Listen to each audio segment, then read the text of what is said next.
Another episode of the Sonic Truth Dynasty Focus Fantasy Football Podcast. I'm Alan Seslowsky along with Theo Gremminger and the Podfather.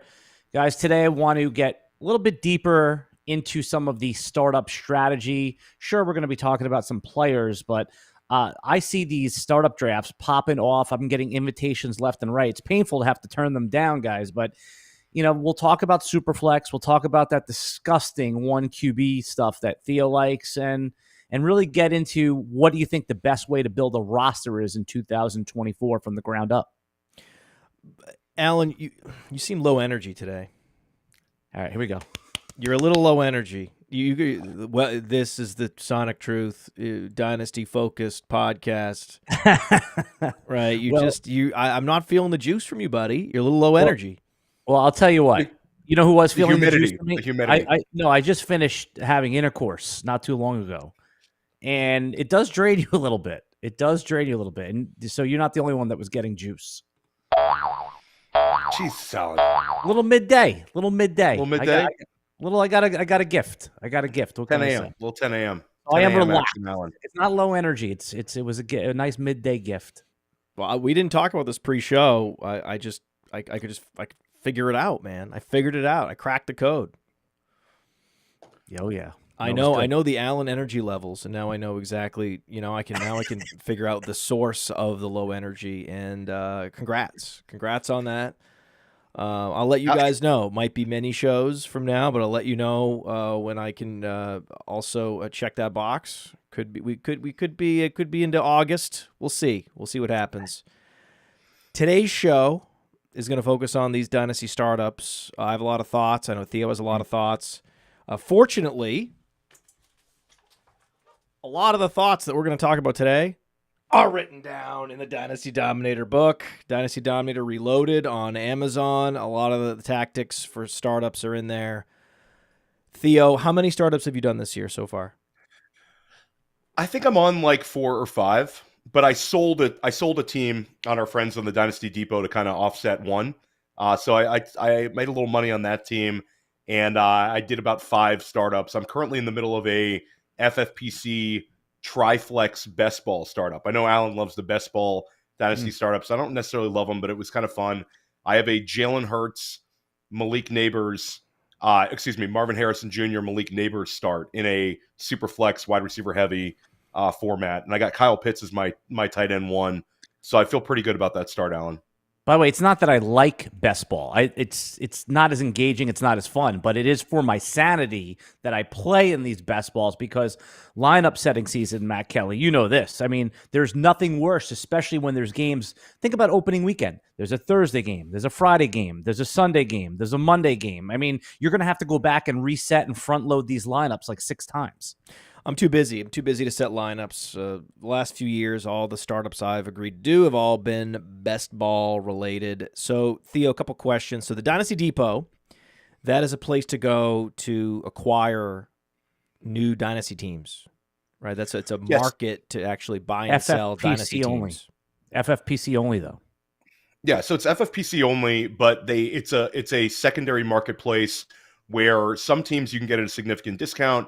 And some teams that are absolute monsters can sell for like 5-10x what you paid for them in certain situations. I know there's been some absurdly high sales that have happened. But Dynasty Depot, they supported our rookie guide.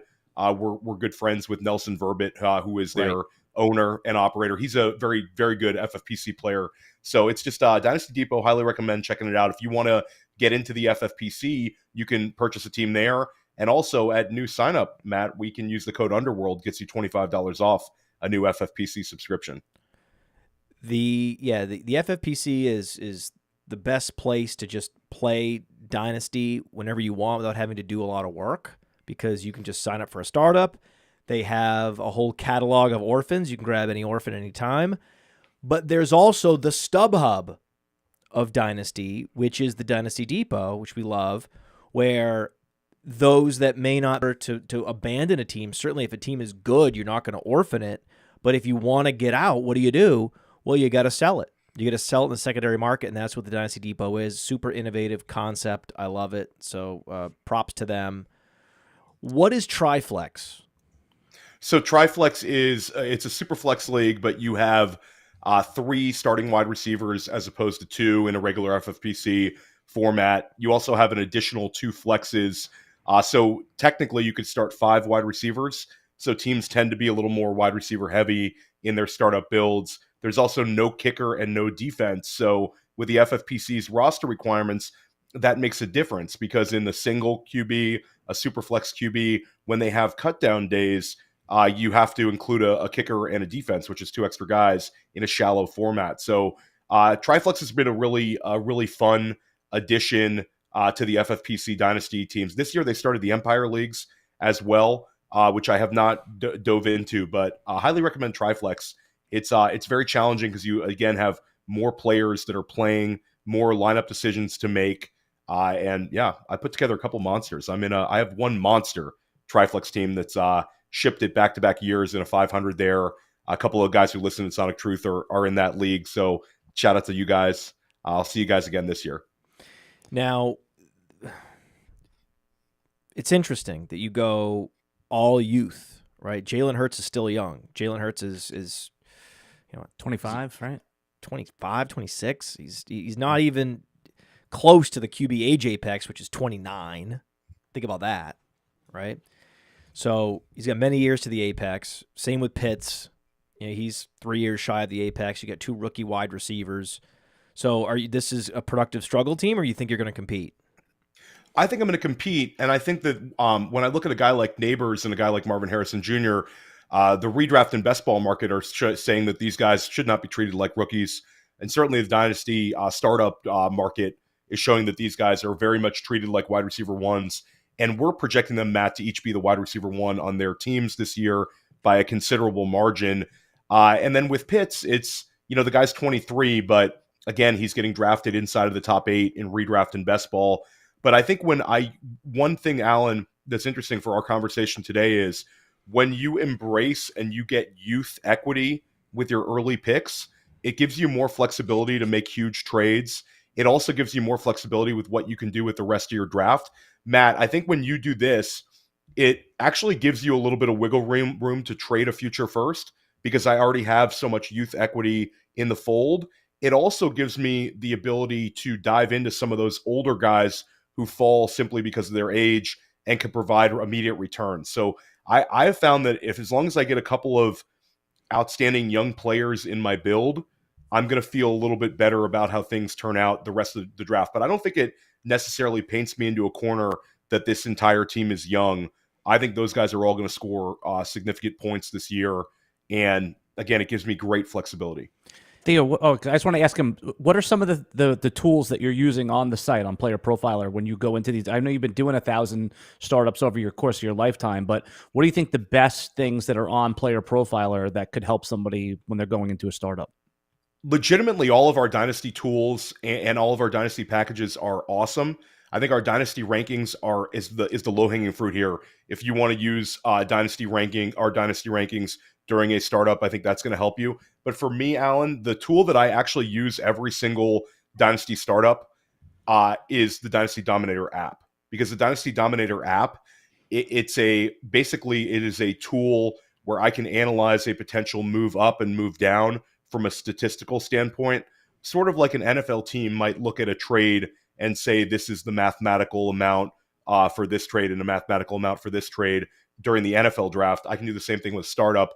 And I've used other tools. I think there's other tools out there in the industry that are pretty good, but I don't think there's one nearly as good as ours. It's also a standalone app. So no matter where I'm at, I just use it on my phone. I actually have a lot of friends who play very high stakes Dynasty, and they all really enjoy the Dynasty Dominator app. I highly recommend that one.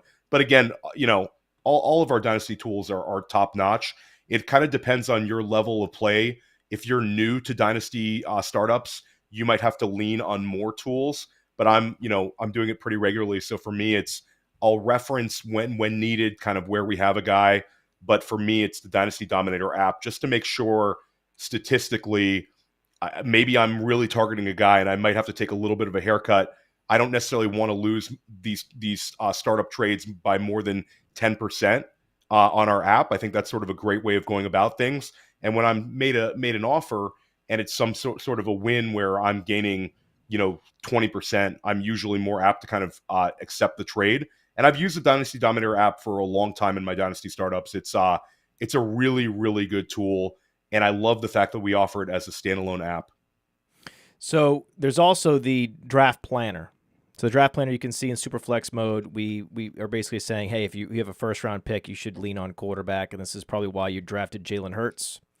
Yes. Okay, so basically we take the rankings, we put them in whatever format you have, whatever league size you have, and then we overlay that with the ADP, and then we highlight the players that are the best values as you go around the board. So that's the draft planner. And the trade finder, which looks up trades. You can key in a player's name and show me trades involving Saquon Barkley. And then the trade analyzer, which is part of the Dynasty Dominator app, is also part of the Dynasty Deluxe package on PlayerProfiler.com. And it's interesting, if you are going to say that you are in a productive struggle, that doesn't necessarily mean that you're only drafting young players. That also means that you're likely trading picks for future first-round picks.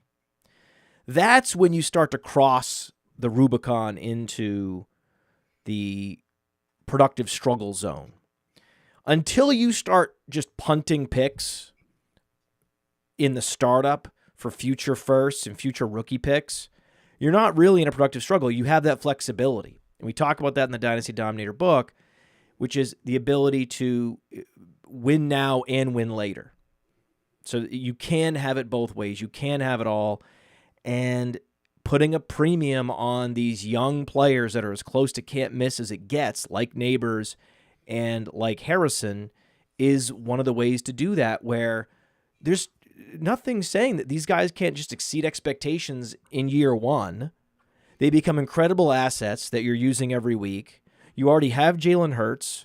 You have a resurgence for Kyle Pitts, which a lot of people are expecting, with Kirk Cousins now under center. And you have the rest of the draft.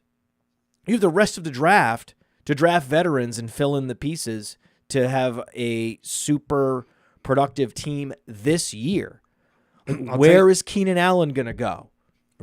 Right? Think about that. Like you could still, stack Bears at this point. You could draft Roshan late. You could draft DeAndre Swift. Who knows when he's going to go in this startup, right? But if you're going to do this, if you are going to do a team, if you're going to create a team that is designed to be young but also win now, you're almost always going to have to go zero RB. Because the only way that's going to really work is you've got to hit on some late-round running backs. And that's what you're going to try to do. I know that's what you're going to try to do. You're going to try to hit on some late-round running backs, and you're going to take the value late on a bunch of older guys. Like, where is Zach Moss going to go in this startup? Like, your team is perfectly positioned to gobble up the Rico Doddles and the Zach Mosses that are going to be available in the double-digit rounds. Oh, yeah. And there are people that do this the wrong way, though. And I just want to underline, because what Matt said, it is a good strategy. But there's people that will just, and we see it right now. Theo, you and I are in this Draft Sharks draft, and there's one of the teams, he takes Marvin Harrison in the first round, comes back with two tight ends with Laporta and Kincaid. But then in the fourth round, when there's good players, productive, even young players that have proven in the NFL, they're drafting Brian Thomas, Caleb Williams, Ken Walker, this single quarterback, by the way, Ricky Pearsall, Xavier Leggett. At some point, 40% of these guys are probably going to bust, and then you're not just productive struggle, you're struggle forever. So people will take that strategy you just said, Podfather, take it to the extreme, and then basically you're in a half decade, 3 to 5 years of dynasty hell. That's way too risky. That strategy is way too risky, way too risky. What I would rather do is get an asset like Theo was talking about that is not going to lose value, right? So I'd rather trade that pick, that Brian Thomas pick, for a future first. Right? Instead of pushing the button on a Pearsall, pushing the button on a Thomas, why take on all that risk? Spread it out. You want to lose? Lose big. Lose big if you're going to go productive struggle. This is the worst kind of productive struggle where instead of punting startup picks for future firsts and future rookie picks, instead what you're doing is you're just going all in on a single number on the roulette board. Yeah, I think Matt makes a great point. With a productive struggle about being risky. We talked about the productive struggle targets might be taking on a guy who's currently has an injury. A productive struggle might be a guy who has some off the field issues, because you have less pressure on you for those guys to do anything for you in 2024, where your league mates are definitely depending on guys when they are not going about this route. So I think the productive struggle is interesting. I also think another point that you brought up, Alan, about we've talked about for years is the way that I want to start a foundation to my team, especially in single QB, but also in superflex, is I want to have strength at the wide receiver position. But I think it's a little bit jump the shark in the sense that people are overloading the volume of the wide receiver position. It's one thing where I could get guys like Marvin Harrison Jr., Malik Neighbors, and then in that same realm, there's guys like Garrett Wilson and Puka Nacua, sort of the low end, the mid to low end wide receiver ones now. When I get even a guy down like to, that, I'm saying even down to like Jalen Waddle and Nico Collins, like that, those are fine. But you're right. That's fine. Yeah. People are not going lean and mean anymore. They're going fat and long.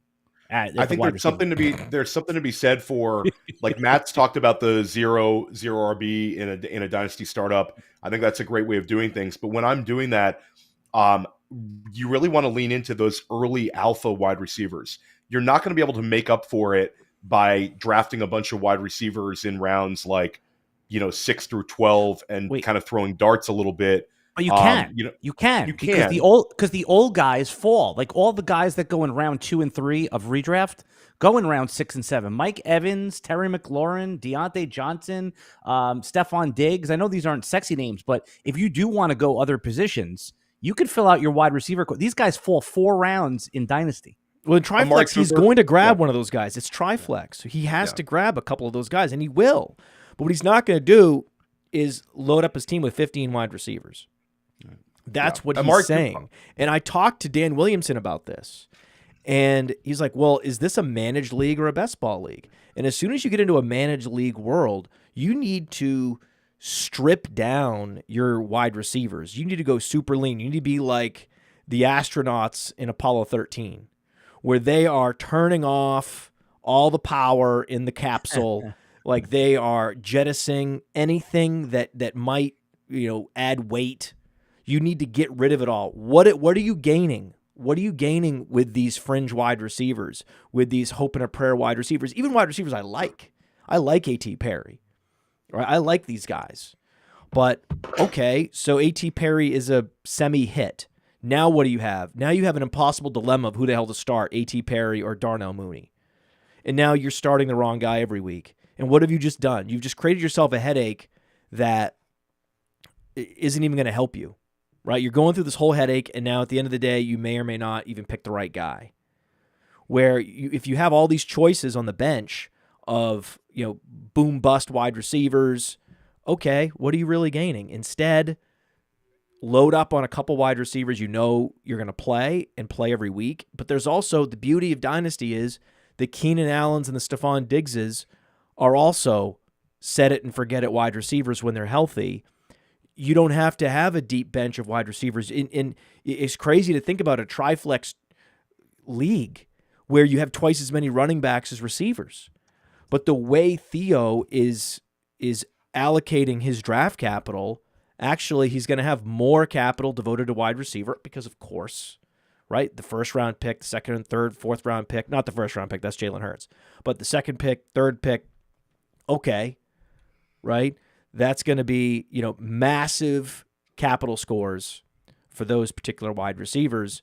But in terms of total players on the roster, he'll have more running backs. It's just he won't have nearly as much capital devoted to those running backs. And so it's very similar to running a traditional 0 RB redraft team in terms of structure. Yeah. All right, guys, before we continue this conversation, let's take a quick break. But when we come back, there's a lot more to talk about with Dynasty startup strategy. You know, the importance of value over filling out position needs, I think, is an important topic. So we'll talk about that and a whole bunch more. But first, these words. Now, I know many of you are looking for a secret weapon for your Dynasty League, and I have it. It's called the Dynasty Dominator app. You go to the App Store, go to Google Play. It's right there. It's $5 to download, and then every year it's $5 to load the next incoming class of rookies. You can add superflex, add tight end premium. It's incredible because it allows you to look up players. It allows you to vote on whether a player is a buy, hold, or sell, and then see the market sentiment on that player. And you can compare their lifetime value rating from PlayerProfiler to their Dynasty ADP at the FFPC, all in the price lookup tool. And beyond that, we have a trade analyzer, so you'll never lose another Dynasty trade again. And in our settings, you can set this is a win now team, this is a rebuilding team, and then we let you compare players. Look at their metrics side by side, prospect metrics, NFL metrics. It's all there. It's $5 in the App Store. There's some add-ons for Superflex and to buy the upcoming rookie class. Every year, you're going to spend $5 on this thing, and it's going to be well worth it. And it's going to be well worth it. You have good. You're very good with the close. What was draft your ass off? That one to me, that's not only is that Mount Rushmore, that's George Washington on Mount Rushmore. There needs to be T-shirts made. I thought Underdog should hit you up. No, was it Sleeper or Underdog? Whatever it was, should go to you, get the T-shirt made, merch it out, draft your ass off, or just use it for yourself, Matt Kelly, with Fast Draft. Draft your ass off. Ooh, yes, you just mentioned something that is coming soon, and we will have T-shirts made. Don't worry, everybody. We will have Fast Draft T-shirts made for everyone. All right, guys. Let's continue our conversation about Dynasty Startup. Theo, sometimes when I'm looking at my roster in the middle of a startup, I'm like, oh, man, I need a running back, but the next best running back is like Joe Mixon, and there's still wide receivers that are probably better, a tight end that might be better. How do you get through the psychology of filling out that roster when the better value is at other positions? This is a problem that we see during rookie draft season. People worry so much about filling out a lineup when we don't have to actually put a lineup out until September. There's so much time for us to make secondary moves, Alan. There's so many times to go out and make trades that you want to generally lean into taking the best available player. The structure of your team matters, but it doesn't matter nearly as much about having the most talented roster you can build. The only exception would be specifically in Superflex, the quarterback position. You don't want to get completely buried there because then you're going to end up taking a haircut. But in terms of filling out my running back spots, especially, running backs turned into a mercenary game. Every single year we're seeing these veterans that are complete mercenaries that the Dynasty marketplace is never going to punish you for trying to trade into. Think of Raheem Mostert last year. Think of Jamal Williams the year before. Think of Gus Edwards. Think about right now a guy like Alvin Kamara. These guys are dirt cheap by Dynasty standpoint. How did you just do that to me? How did you just do that? In my head, I said Gus Edwards and Alvin Kamara, and then I was like 2 years ago, oh my God, that was Jamal Williams. You just creeped into my head, man. That was crazy. Yeah. Running back mercenaries. That's the name of the game. I mean, you can count on basically there's about 10 true running backs that are like true bell cows that we can lean on and say that the volume's going to be there, the fantasy scoring is going to be there, and we have a 2-year window for. There's really only about 10. Even when you get down like below those guys, there's guys where we expect them to do well. Maybe they might even be young, but we don't necessarily bet on them long term. So I think that it's the running back spot. You need to be willing to make trades. You need to be willing, if you're going to take the strategy, Alan, that you're going for, it's the highest EV strategy where you're going to get the biggest return on your investment to take that elite tight end, to take that elite wide receiver over that fringe running back. And then you can go in the secondary marketplace and make the trades that are necessary for your team to get by week to week. There's so many guys you can go out and get for a second round pick, or you can tier down from a elite wide receiver to a near elite wide receiver and a great running back. Like those kind of trades happen all the time. You just need to go with the highest bet, the highest talent and fantasy output level player when it's all said and done, unless they're outside of a tier.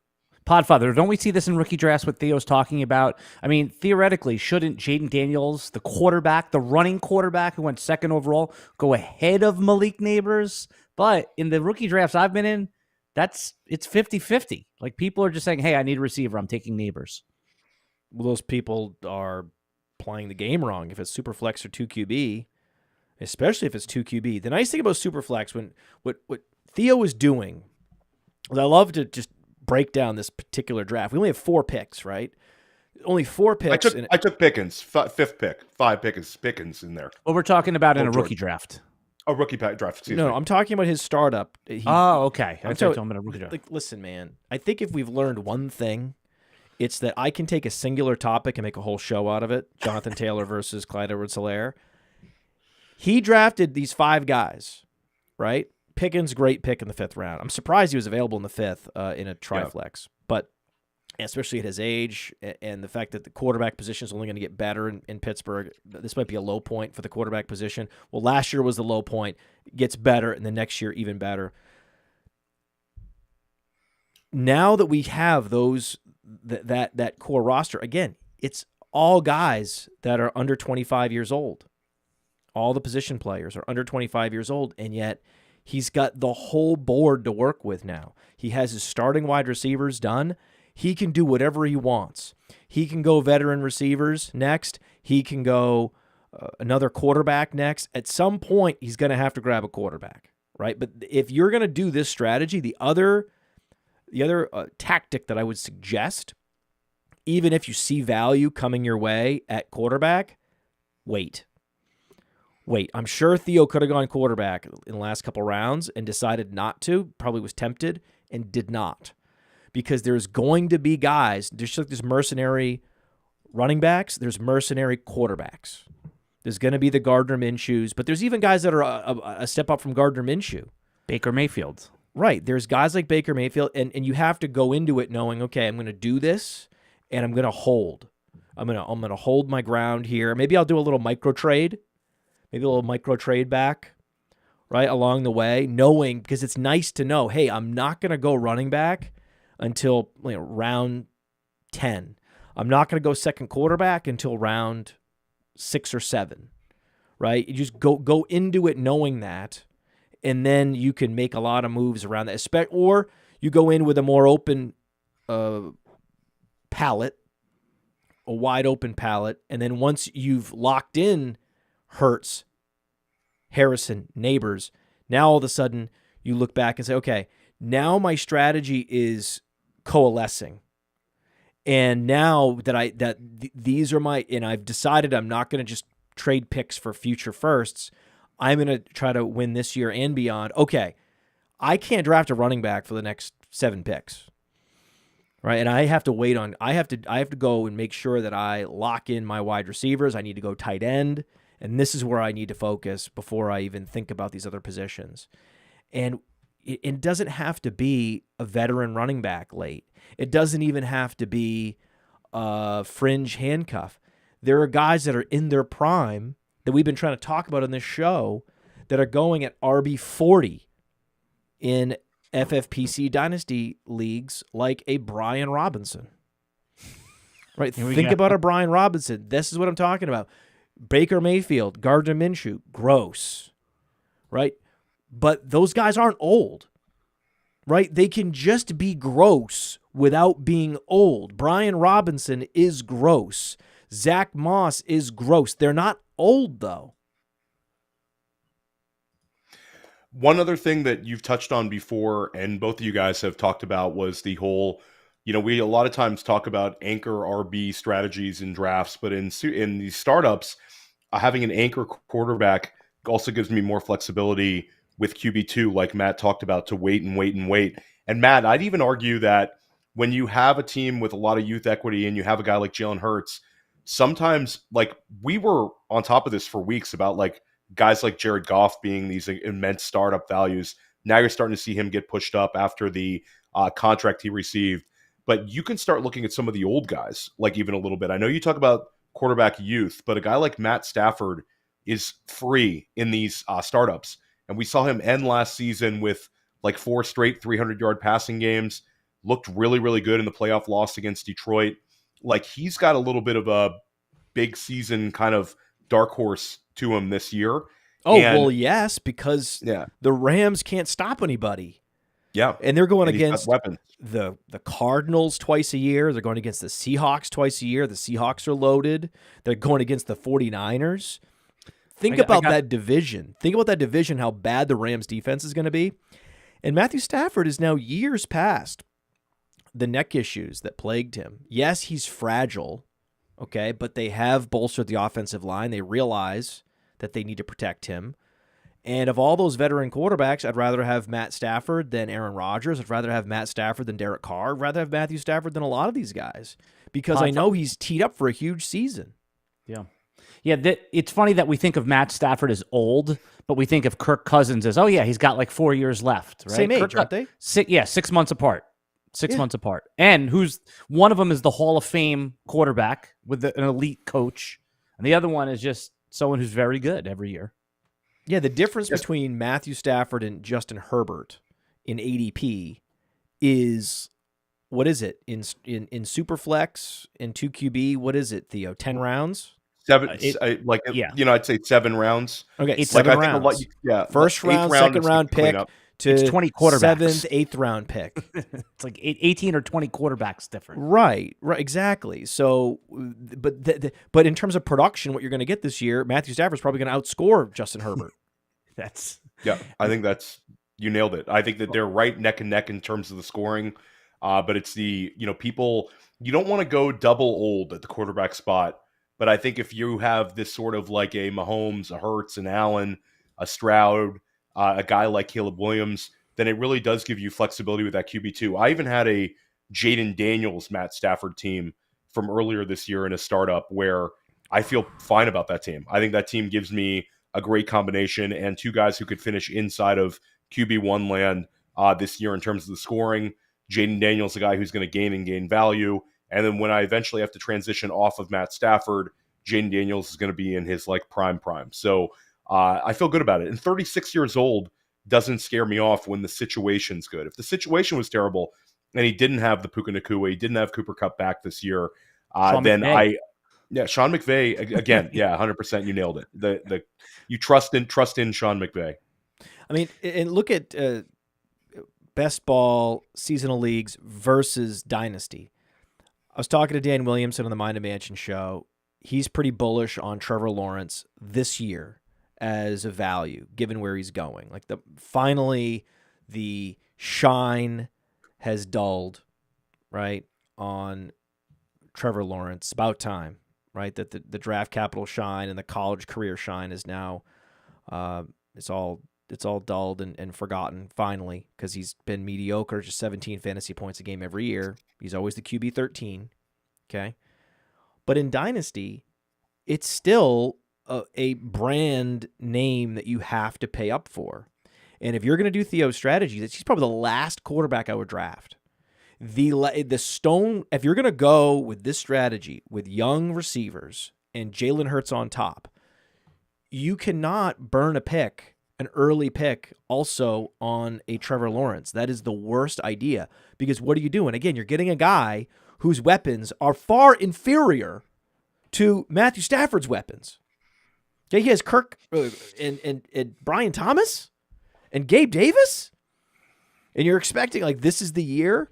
There's no evidence that this is a leap year for Trevor Lawrence. So really, all you're doing is you're just chasing the reputation. And you're not getting the production there's no way.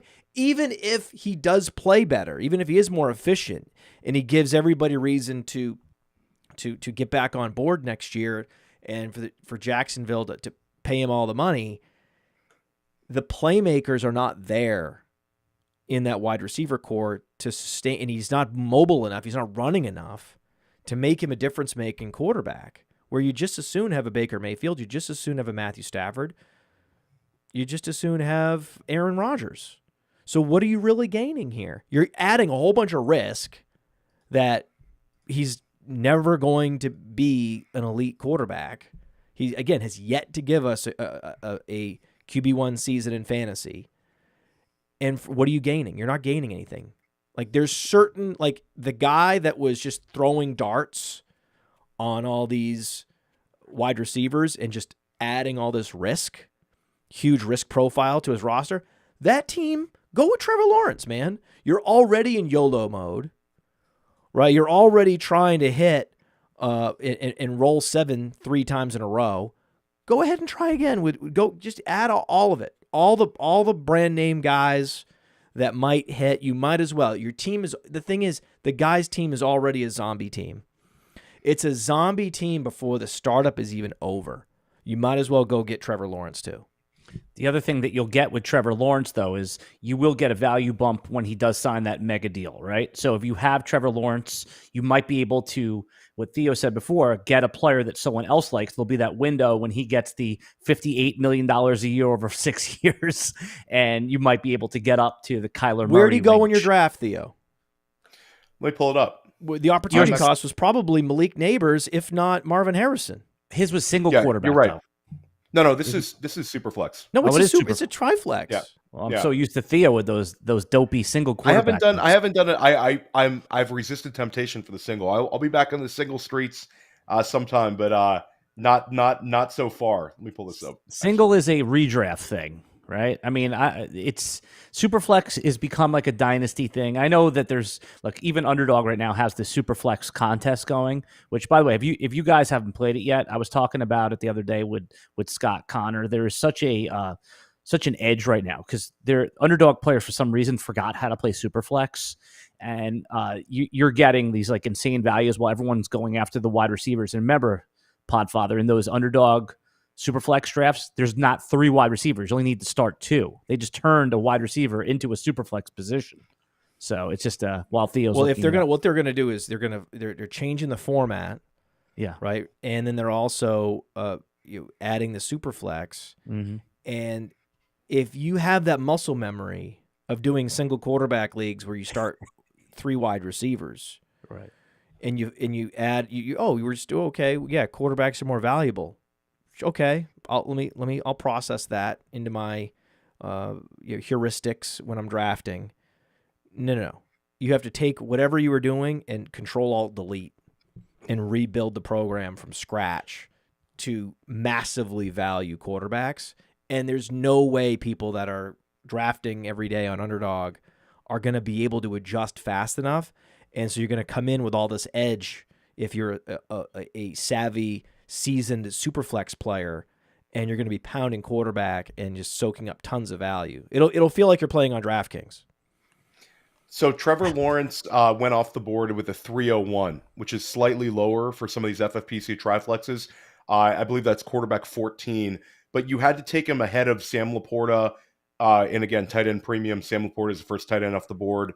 Puka Nacua, locked in wide receiver 1 in Dynasty right now, and A.J. Brown, who is a locked-in Dynasty wide receiver 1 and also just got a huge extension. And Neighbors, right? No, Neighbors I took well before.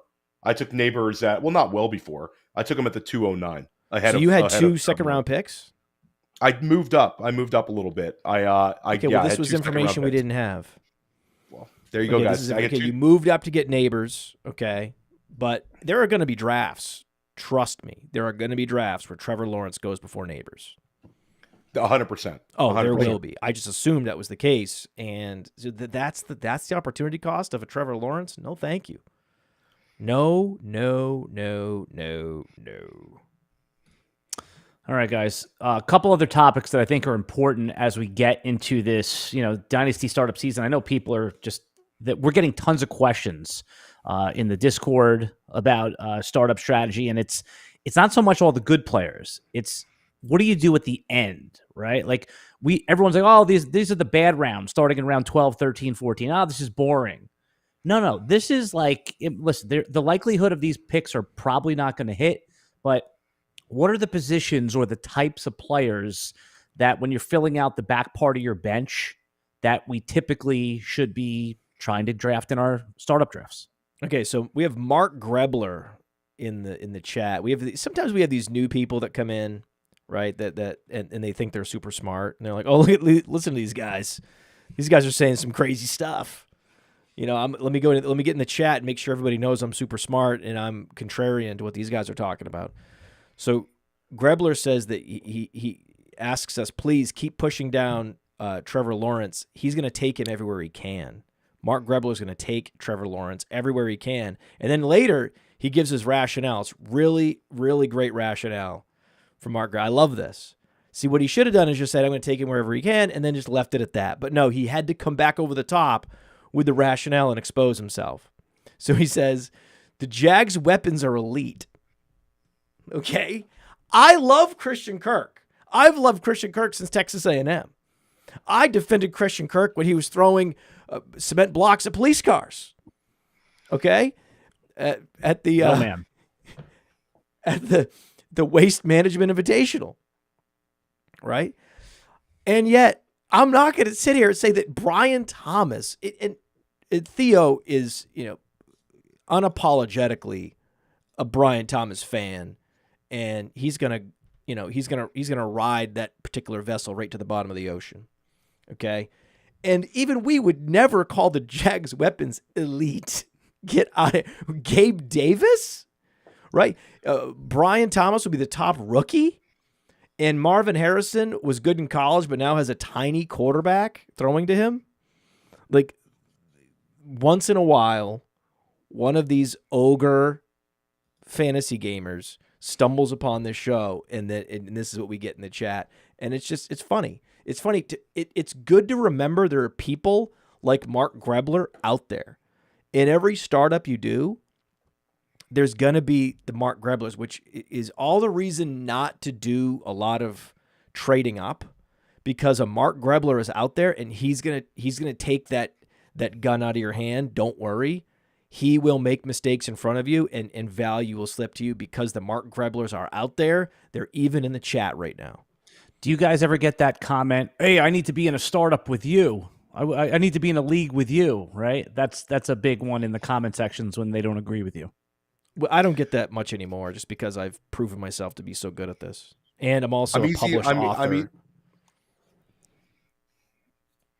Theo has an incredible reputation, one of the best Dynasty gamers out there. No one wants to be in Theo's leagues. I'm easy to find too, guys. My team name's always Gremminger. You can find me in FFPC, NFFC, so, you're welcome to it. And you can use the code word Underworld and get $25 off for that one. All right, guys. I'd ask you a question. I want to circle back here with 14th round. You're talking 14th round. Yep. What are the right types of players and positions? And we're talking set lineup, not best ball, that we should be filling. Once our starting positions are filled out, and we're talking about the last 6 or 7 spots. Who are the types of players, not maybe even specific players, that you want to fill out with? Depends on your build, but if you have a competitive team like these 14th round, 13th round guys, there's plenty of guys who are going to offer you weekly utility this year. In a recent FFPC startup, similar Superflex, Triflex, at the 13-14 turn, so the 13-12 and the 14-01, I took Devin Singletary and Dontavian Wicks. Now, Wicks is moving up a little bit. You probably can't get him in the 14th anymore. But Devin Singletary is a guy where I think he's going to be I think he has RB2 potential this year.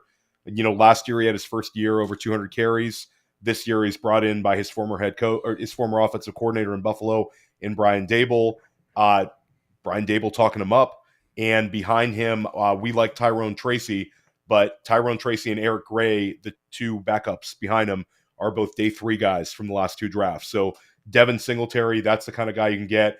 If you have pushed the chips in and you are a contender on paper, there's going to be guys like DeAndre Hopkins sitting there in the 15th round right now that could give you a 1-year mercenary role. Like, DeAndre Hopkins is free everywhere. He was really good last year, and now the team's going to have increased passing volume, and his quarterback is in year 2. He's a great target.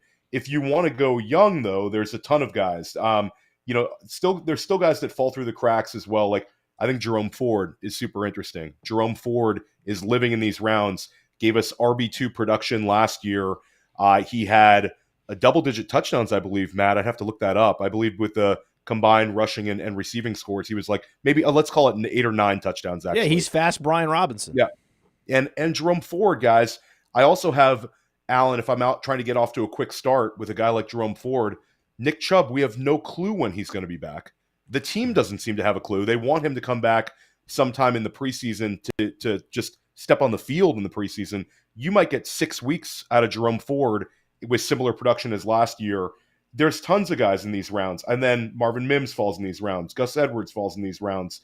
And then a bunch of the rookies that we were sort of interested in, the Will Shipleys, the Malachi Corleys, they're going to be sitting there, the Jalen McMillan. So whether you're going for youth or you're going for an older guy that you're trying to get maybe a 1-year production out of, there's multiple guys. Like, Alan, I don't think that I think because of how some people are just going to push youth and up the board and some rookies get pushed up, that it just sort of creates this pocket of veteran value in like rounds 12, 13, 14, 15.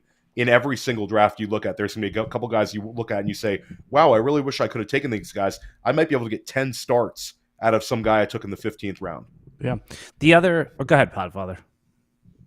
I was just going to ask you about some of the scoring settings too and how they drive. So, Podfather, a lot of people come on Player Profiler, they tick off on the rankings, they tick off tight end premium, right? Mm-hmm. What is the correct premium where this should actually make a difference? Because Theo talks about it all the time in the FFPC where people are pushing up tight ends in 1.5. When I'm in a startup draft and I see 1.5 tight end premium, I don't adjust anything. I mean, it would have to be like 1.75 to 2.0 premium for me to start really getting aggressive and taking a Dalton Kincaid, among the top 10 receivers, even though he's a tight end. Well, it absolutely matters. You can't not adjust. If there's a scoring adjustment, then you're just practicing cognitive dissonance. You're just pretending that something doesn't exist when it exists.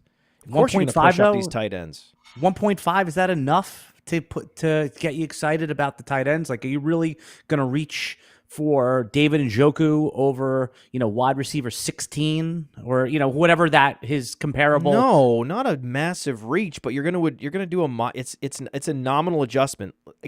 Yeah. I'm the wrong person to ask about this because across the board in all formats, our dynasty rankings have tight ends relatively suppressed vis-a-vis the market. Okay. So, we're going to be very bullish on the elite quarterbacks. We're going to be very bullish on the elite wide receivers. We're going to be more bullish on a lot of these running backs across the board and bearish on the tight ends. That's what you're going to see. But certainly there's pockets, though. There's pockets of running backs that we're bearish on, especially where the cutoff is, where you go below Barkley, right? Down to a Tajay Spears or something. There's going to be a zone there where we're going to be below market, and then we're going to be above market again on guys like a Brian Robinson, guys like a Jerome Ford, guys like a Tajay Spears, Roschon Johnson, players like that. What drives me nuts is we will insist that the fantasy gamers, as much as you think Jalen McMillan's interesting, please don't draft him. Go with a running back there. You're just going to get better payoff. You're much better off going with a veteran receiver that, for whatever reason, hasn't fired but is in a great spot, like a Jahan Dotson. Jahan Dotson was productive enough as a rookie especially, and he is teed up in an offense that's going to improve as the starter, the opposite Terry McLaurin. The road for a Jalen McMillan or one of these other wide receivers, many of these other wide receivers that were drafted even in day 2, to get to the wide receiver 2 chair is a long and winding road. I'd rather have a Josh Palmer. I'd rather have a Jahan Dotson. So what are you doing? What are you doing taking these guys in startups? I mean, when I hear people drafting, like we talk Pearsall, oh my God. Like, it's even worse to draft them in a startup than it would be a rookie draft. Right? That's those are the last guys I'd be drafting. Think about all the choices you have. At least in a rookie draft, sometimes these guys fall, and Theo gave us this perfect storm example of how we ended up with one share of Leggett, right? But in a startup, there's so many more moves you can make. You would never draft those, ever. It would be crazy. It would be crazy, especially if we're saying, hey, please go get some elite wide receivers so you don't have to have these super difficult, impossible to decide start sit decisions at wide receiver. Don't even put yourself in that position, right? So all the more reason when you get to double-digit rounds, just like a rookie draft, you should be leaning running back. And that's why a lot of those running backs that go in that zone, the ones that we think are good or have potential, we're going to be higher on than the market. Ricky Pearsall is interesting, Matt, because with the Ayuk situation, he's getting a little more work on the field, getting a lot of early buzz. But I think to an extent, it's sort of you don't have to make the difficult decision as often in a startup draft as you do in a rookie draft. Think about where Marvin Mims was going last year versus this year.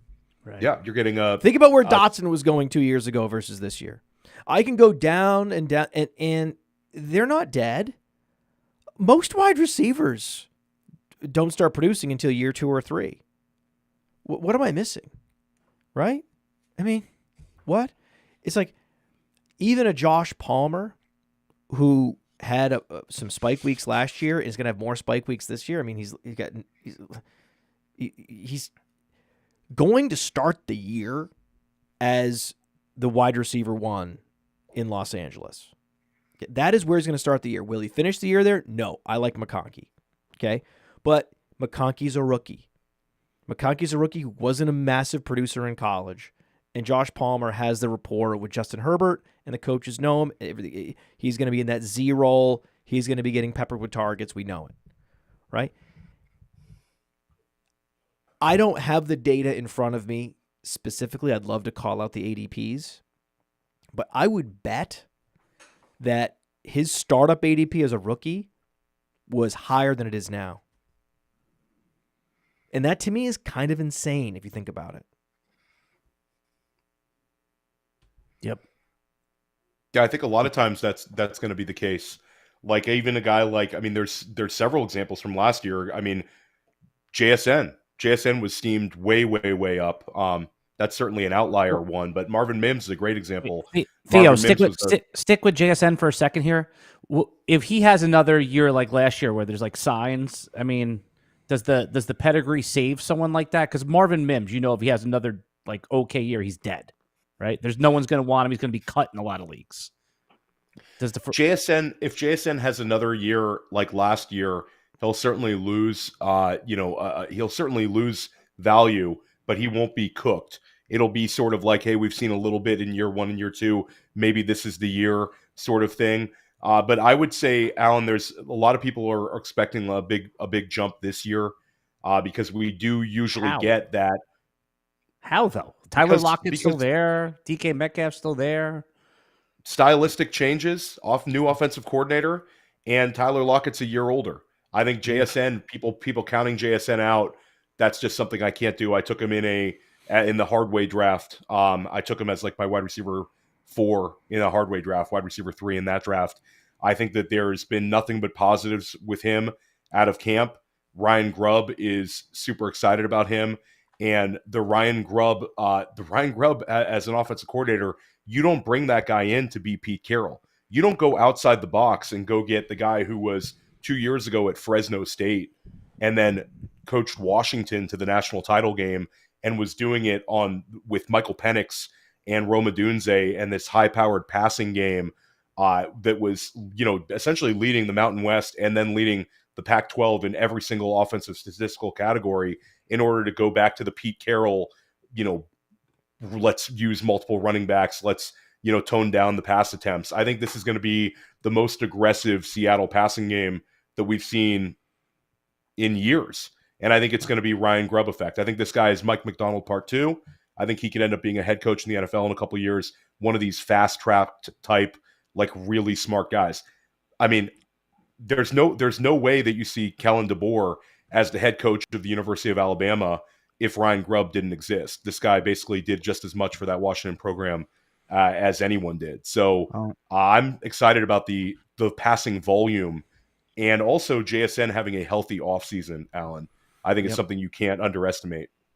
All right, DK Metcalf has one season for DK Metcalf inside the top 20 wide receivers in fantasy points per game. That was 2020. That was 4 years ago. Okay. Every year since, the touchdowns go down, the air yards go down. The receptions cratered. He only had 66 catches last year. And this is not a guy that pays close attention to his strength and conditioning. Okay? He is famously getting by on his athletic his athletic prowess and his physical skills. These wide receivers scare the shit out of me. Right? So this is now, and Tyler Lockett's 30. So we could see a hamstring injuries for DK Metcalf. I can see all kinds of lower body injuries start to creep up. Guys with his body type, we've seen this story so many times. I don't know how many times I have to watch the same goddamn movie. Okay? All right, guys. I want to talk about something else that's important to everyone that's doing startup drafts, and that's trading in the startup. A couple years ago, it was very popular to try to trade up. Now you get into a startup draft, what's the first thing everyone says when they're on the clock? Pick on the block. Pick on the block. Yep. I'm picking in 20 minutes if someone doesn't make me any offers, and then nothing gets done. It seems like the average Dynasty player is, let's say, much more aware of what the values are here. So what is the correct way now? I mean, I know that's a subjective question. Trade up, trade back. What's realistic in 2024 startups? I think that you need to be kind of fluid and see what your league mates are looking to do. Because, Alan, there's going to be certain leagues these days, because everybody's had this beaten into their head that the way to play in Dynasty startups is to trade back and accumulate future firsts. Now, that's great. If you can pull it off in using our Dynasty Dominator app and get, fair value for it, great. But there's going to be certain... It doesn't happen anymore. There's going to be certain managers who want those future firsts so much that they're willing to essentially overpay in terms of the startup pick value, where you're going to potentially be able to get $1.50 on the dollar, so you can give up your first round pick. It didn't used to be this way, but now it's sort of like people feel like they need to exit a Dynasty startup with a bunch of future ones. Those are the managers that you might want to make a lowball offer and actually offer your future one, but ask for a little bit more than you think it's worth. Where there's going to be situations where if I can trade that straight up, there's going to be players who are worth more right now in the Dynasty marketplace than a future one. And I'm going to be able to get them essentially straight up for a future one in this sort of situation. So I'm okay being fluid. I generally don't like to trade away my future first round picks in Dynasty startups. It's just the way I play. But I think when you get into these leagues, Alan, where people have had this, I'm going to beat the system, I'm going to do productive struggle, I'm going to get all these future ones, you want to at least test it and see what you can get, because you might be able to walk out of year one with an absolute monster. And again, we talked about youth equity. As long as I have tradable pieces and I have pieces on my Dynasty roster that are going to gain value, then the reliance on the future first becomes a little bit less than the guy who has pushed his chipped in, made his team really old, made his team really unflexible in terms of trades, where a guy like, if I take too many old guys, they're going to lose value, that I'm taking 50 cents on the dollar from where I took them in the startup. So I'm willing to entertain people who want to do this. And Alan, we talk about this time and time again. There are how many managers enter a Dynasty startup who think that they can win it in year one? You might be going up against 7 guys who actually legitimately want to win it in year one. So unlike a redraft league where you get in and there's 12 managers who legitimately, when they sit down for their home league draft, they all think they're going to try to win. In Dynasty, I might be able to win a league against one of 7, one of 6. Guys. And by week 5, that's like one of 4. Yeah. Right. So I'm not afraid of doing it these days, especially because, like you talked about, I think not enough people have this sort of information like the Dynasty Dominator app. And I think that they get these future firsts. And also, like, we talk about a future first, like you get like, let's say next year's 108, and you go back and you look at what you actually gave up player wise to get that 108. You're kicking yourself because you could have had a player that's an almost elite level dynasty asset for a future random first. I think people need to be a little bit more careful about this. Know the picks you're going to trade. Like, there's tools out there you can try to figure out like who are going in some of these FFPC leagues. There's startup ADP data. You can find a lot of that at PlayerProfiler.com. But understand what you're giving up when you're trading away that 5th round dynasty startup pick, that 4th round dynasty startup pick, to take a huge round haircut and get that future one. It's also the auxiliary picks. Round 2, round 3, round 4, all of those picks have been inflated in value. And you can watch the draft play out. Watch the first few rounds, see who's executing a productive struggle, see who's overpaying, and then you need to be the first to pounce. Like, they want to give up their picks. They're dying to give it, especially once they've committed. Yeah, especially once they're pot committed to a rebuild. Then you could be like, hey, who are you going to draft for this pick? Who are you going to draft? Josh Jacobs? Right, give it to me. I'll give you a 2nd rounder. Right, or I'll package something else. I'll give you a young player and a 2nd rounder, something else. Like, let's do Chase Brown in a 2nd. Yeah, I'll give you some guy, right? And I'll come up and I'll get thank you, Alan. This is what I'm talking about. Those are the best moves because they've already exposed themselves. They've already turned their cards over. You know what they're going to do. They're going to say yes. They don't want to make that pick. The other thing that I think we need to speak about here is proper commissioning, right? And if you're getting into a league and how to sniff out a good or a bad commissioner. And by the way, a bad commissioner, guys, could be a perfectly nice guy. I'm not talking about someone that's looking to like steal everyone's money and close down the league, but just what are some of the warning signs that you guys have noticed? Like when you go in there and you're like, wait a second, there's something a little off here. And basically, good commissioner or bad commissioner, good leader, bad leader, good CEO, bad CEO is what makes the company, the league, viable and enjoyable. I mean, I think the most simplistic one is entry fees. If there's a commissioner who's not active about collecting entry fees and doesn't make it clear the process for entry fees, especially in Dynasty, then you start getting into worries about the longevity of the league, about certain managers who might just bail. That's kind of like cut and dry for me, Alan, would be. Right. So what's the correct way? For I've always said the year you're playing and the year ahead, plus any picks. Like if you trade a 3rd rounder away in 2026, the commissioner should collect the full fee for 2026. Now you might say, hey, that could deter some people from trading. Fine. It's not worth the guy trading away the picks and then leaving a team with the cupboard barren. Yeah, I think a general rule, if you want to keep it super simple, is you pay 1.5 years entry. And if you trade the next year's 1, you pay that extra half a year. So you already have essentially paid. Well, not really. I mean, you pay 1.5 entry. So if it's a $200 league, you're paying $300 up front. And then if you trade your future 1, you have to pay $100. So then next year, if you abandon the team, it's easy to find a team to take over your orphan. And also if you say, hey, this is too much for me and I have to go recruit another manager, you say, hey, it's a $200 entry fee, but you'd only have to pay $100 for it. So 1.5 is sort of why not just collect the whole thing then, right? Like, why not make it? Sometimes, I would say because sometimes these entry fees get to be wild.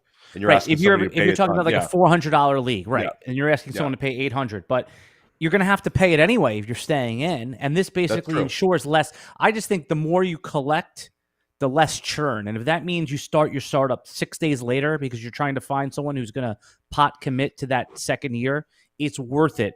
Because I've experienced this as a commissioner, and right now we don't even screw around anymore. You pay year A, you pay year B, and you're even paying some year C if you trade away a pick. Have you ever seen a league where they make you pay in for 3 years? No, not unless you trade a pick. No. 2 years is the most I've seen. Can you imagine? 3 years. 3 years is tough. I mean, if it's a $50 league, I could see it. It would, but. I think commissioner. We could all be dead in 3 years. I mean, with interest rates the way they are, the commissioner could just put that in a money market account, and make like decent little side business. Right. Yeah, and by the way, if somebody wants to leave a league and they've paid that extra year, I mean, if I'm leaving a league, by the way, I always even not only pay that extra year, I help them find a person, to say, hey, here's the guy. I try to take all that. I try to leave as guilt-free as possible. Sometimes I bite off a little bit more than I could chew, but I have this, a little bit self-conscious if I'm going to leave. I think that you're not obligated to do that. You're certainly obligated to pay the year that you're leaving, but finding someone is always a nice little cherry on top. Theo, what are you going to do in these later rounds? Talk to us about your strategy. You have the league. It's a super flex league. You start 3 wide receivers. You have your 3 wide receivers, Marvin Harrison, Malik Neighbors, George Pickens. You have your tight end, Kyle Pitts. It's all incredible upside. This could be a super team. That's the other thing. When you go with guys with uncapped ceilings like you've done, the possibility that you build a juggernaut, it's just so fun to play that way. What a fun way to play. This is supposed to be a hobby. This is fun. And the way you're building this team is just so fun. What do you expect, without table talking too much? How do you expect your roster to play itself out? Well, I'm actually OTC right now. I just went to go check the updated board, so I'm OTC right now. Let's do it. Let's make a pick. Fine, let's do it. I'm at the 704, and my lean here was going to be Will Levis, who gives me a little bit of youth, gives me a QB2. But let's go ahead and check. Let's go ahead and check the board here, Matt. Check the board. I'm going to check the board. A couple of Will Levis over Matthew Stafford. Will Levis, I just think gives me so crazy. Like the rest of my roster gives me a little bit of a upside. If he hits this year, I think he'll gain considerable dynasty value. Like right now, he's being valued at like quarterback 25. Yeah, but there's no reason that next year he can't be QB 15. Alan, this is super flex. This is pretty late for Levis. Yeah, well, so Levis, because he has Alan's favorite players on the board. I'm saying Will Levis has benching risk, right? Like you can't set the under-over for Will Levis starts higher than, 13.5? I mean, laugh all you want at the joke Mason Rudolph, but the guy wasn't bad last year. If they start slow and Will Levis has the 3-interception game, he's not one of these year 2 top 5 rookie pick. Like they'll move on from a second-round pick if there's a new coach there. They're not just going to want to tank the year. That's why Will Levis goes slow. You named the upside, but you also have to consider what's that downside case too.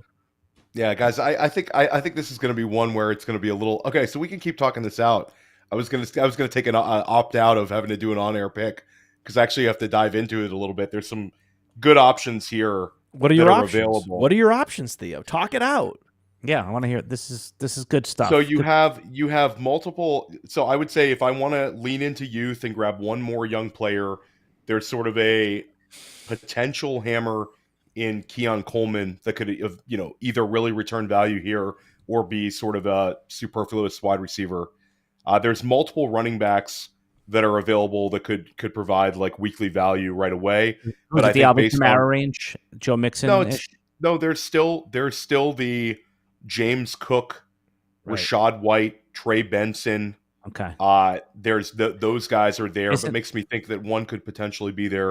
Rashad White's the answer. Rashad White would probably be the answer for this year's, for sure. But Rashad White is only going into his 3rd year. I have a ton of Rashad White though. I don't want to get too much into the weeds of roster percentage. But I have so much Rashad White bags adding to it. But yeah, I think Rashad White is definitely a viable one here. And then wide receiver wise, this might be the one exception. If a guy like Rashad White, who is an elite running back, an elite dynasty running back, if he falls this far, then whatever plans you had, to hold firm with 0 RB, I'm going to check one thing. I'm going to check and see where Rashad White is going. And so this is I see Rashad White went at the 612 of the last Triflex startup I was in. So this is right about in that wheelhouse at 703.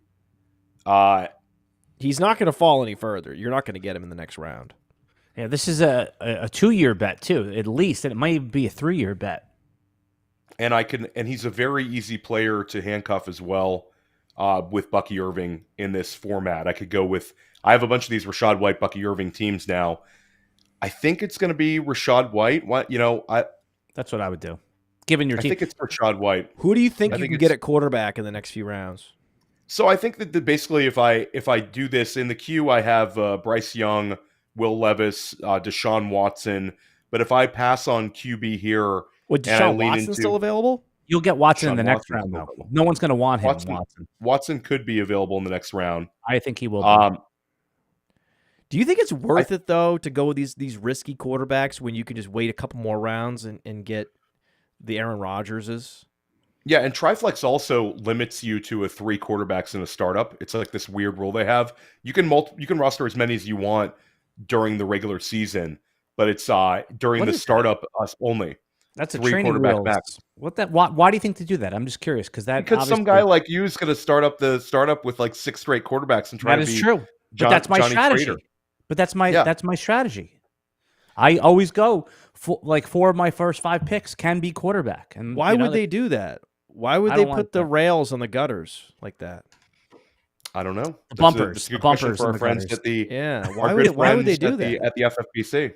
Yeah, I guess I don't know. There must have been. No, I'm thinking there must have been some situation. Headaches. Their customer service. Hey, I can't get a quarterback. I quit. Right? Like they probably heard that a few hundred times, and they said, you know what? We're going position limits in the startup.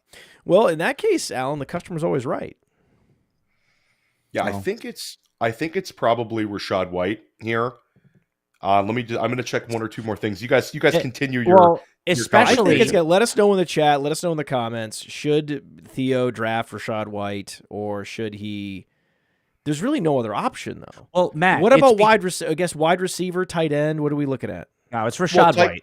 Tight end. There is one tight end who I love in FFPC, and that's Evan Engram, and it gives me a little bit more flexibility here to essentially be done at tight end in the startup and go skinny at tight end with Kyle Pitts and Evan Engram in the tight end premium format.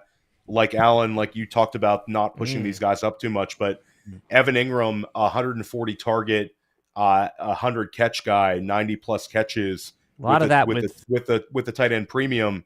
Evan Engram is the kind of guy that really gets a lot out of that. I got him a little later in the last startup though, so I can't quote the stat, Theo, but I did see some interesting numbers about without Christian Kirk and with Christian Kirk for Evan Engram. And Evan Ingram's price is fair, and you make all good points about, in 2 PPR, a guy was scoring more than CJ Stroud last year. I know this is 1.5. But if you're almost guaranteed to get quarterbacks that you like if people are limited to 3. It's when you're in a traditional startup when people could take 4 and even a 5th quarterback. And can't go Levis. You can't go Levis here. You can't go Deshaun Watson. No, thank you. I think it's between Engram and White. I think that White might actually fall. Like Deshaun Watson, this is actually pretty late for him. This would be the latest and a shout out to Darren Armani, who's going to be a guest of mine on press coverage next week, who runs Fantasy Mojo, who does a lot of like deep diving. This is where I'm getting this stat from. So if anybody wants this sort of information, fantasymojo.com. But it's the lowest I've seen that Deshaun Watson has gone in these startups is the 703 for the last month. So this would be the latest Deshaun Watson pick, which is also an interesting way of looking at it. I don't know if the quarterbacks are going to be there in the 8th round. Rashad White, we have seen go in the 8th. The best ball nature also makes Rashad White, I think, slightly less valuable than a managed, where in a managed it's a best ball triflex. Didn't know that. So the running back, like having a locked in running back like Rashad White is great. It's set it and forget it. But with the best ball triflex, I feel like a little less forced into like a Rashad White or a James Cook right here. I mean, Rachaad White still is a really good value here.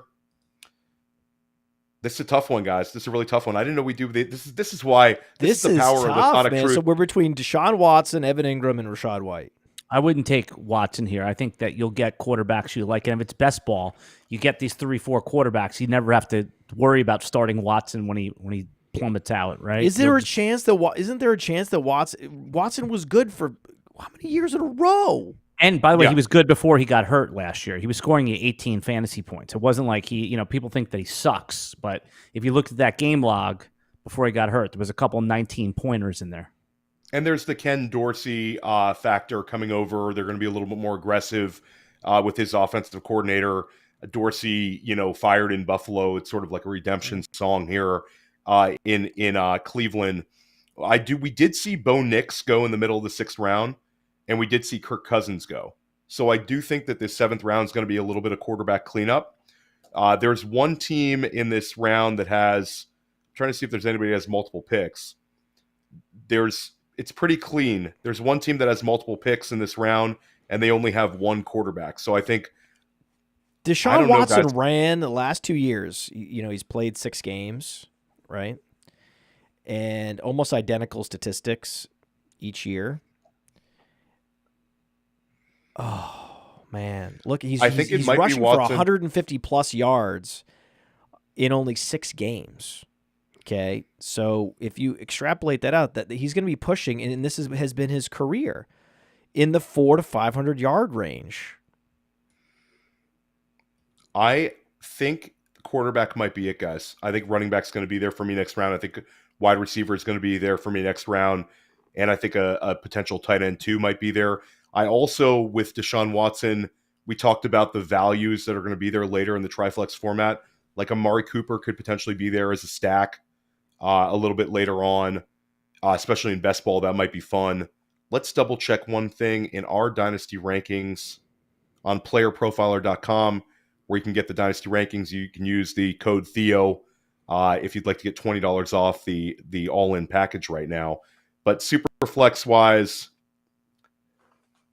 gosh, Deshaun is tough to pass up. I understand the appeal of like the 2 young guys like Bryce Young and Will Levis because they're younger, but Deshaun this year. Theo, as a massive Rachaad White fan and someone who really appreciates Evan Ingram, and I do believe this is a buy low opportunity for Bryce Young, you got to go Deshaun Watson here.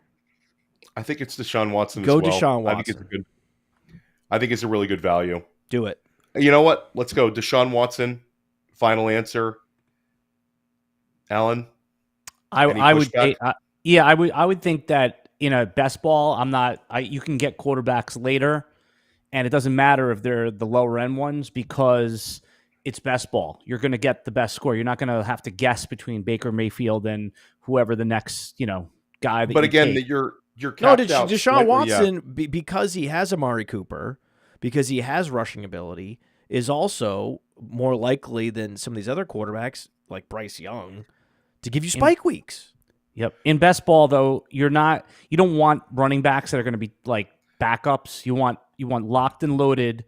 I think in best ball, like in a Triflex best ball format, it's those pass catching running backs, some of these goal line running backs where you don't have to worry about what week to start them.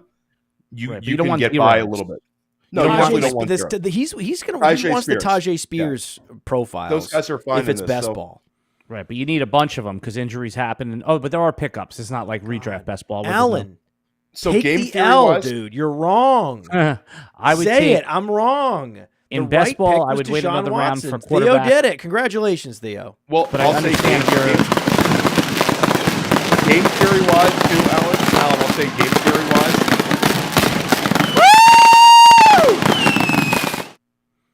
If I take quarterback, I think it makes people clean up quarterback too. Because you've already seen 2 quarterbacks go relatively close ahead of me. So we'll go game theory wise. And there's also, that Theo ego. That's what we love to see. That's what we love. He's also leveraging the fact that he is Theo Gremminger and his moves will create runs. There we go. You have to factor that. You have to factor in your own ego. Let's go Deshaun Watson. Final answer. Deshaun Watson locked in at the 704. got the From the Podfather to you, I deeply appreciate you tuning in. And many ask, what can I do? What can I do to help support the hosts, the research they do, the production costs? Go to PlayerProfiler.com, Dynasty Deluxe, World Famous Draft Kit, Rankings, DFS Dominator, and of course, Data Analysis. Subscribe to any one of those, and you support all of us and take Player Profiler to the moon.